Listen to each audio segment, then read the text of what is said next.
আওয়ামী লীগ ও ছাত্রলীগ পরিবারে মেয়ে বিয়ে দিবেন না, তারা তাদের অপকর্মের জন্য তওবা না করলে এদের জানাজা পড়বেন না বলে জানিয়েছেন ইসলামী বক্তা রফিক মাদানী।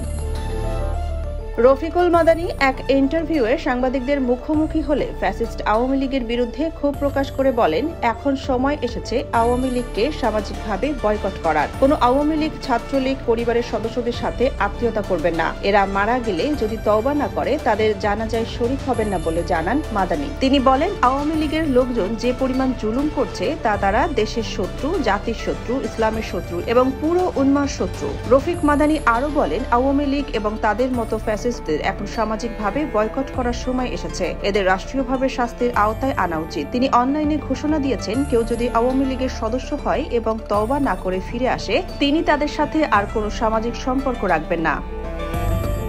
এদিকে বহুল আলোচিত আয়নাঘরের সেই ইলেকট্রিক চেয়ারে বসানো হয়েছিল জনপ্রিয় ইসলামী আলোচক মাওলানা রফিকুল ইসলাম মাদানীকেও। সম্প্রতি যুব ও ক্রীড়া উপদেষ্টা আসিফ মাহমুদের একটি ফেসবুক পোস্টের মন্তব্যে এই দাবি করেন রফিকুল ইসলাম মাদানী।